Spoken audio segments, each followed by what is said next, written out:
Where your treasure is, there will your heart be also. God has given us unlimited treasures in His Word.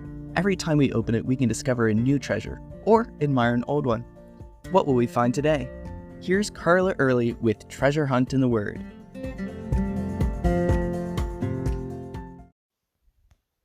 I was amazed at how many homemade blankets I received when I had my first baby. Apparently, every lady in the church knew how to knit or crochet. And of course, they were all beautiful.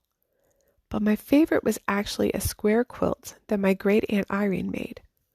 It was gorgeous with crochet details. I didn't use it much because it was just so pretty. But when we went to visit Aunt Irene, I brought it to let Becca play on while we chatted.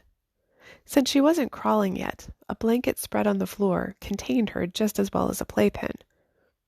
But Aunt Irene was dismayed and declared that I shouldn't use an heirloom quilt. I should save it for future generations. But if it's boxed up somewhere in a closet and not used, what good is it?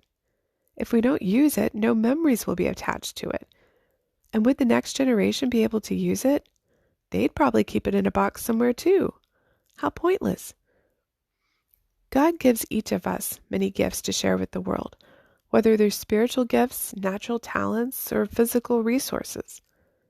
If you start listing all the gifts that you have in those three areas, you'd be surprised at all you have that God can use in His kingdom. I always thought it was appropriate in Jesus' parable in Matthew 25 that Jesus says the master gave his 3 servants different numbers of talents. In the story, a talent is a denomination of money, but it can represent any resource that God has given us, including actual talents. One year, I made a list of the talents that God has given me, and then prayed that He would show me how to use them for His glory. I realized that some of them I hadn't been using. I'd boxed them up and put them in storage.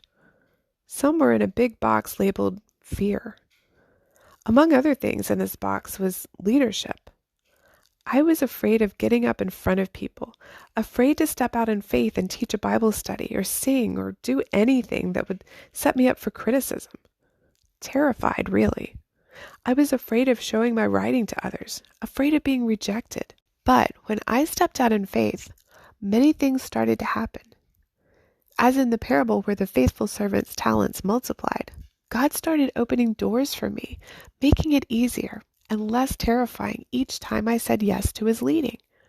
Suddenly I realized it was fun to be used by God, and I was excited to see what would happen next.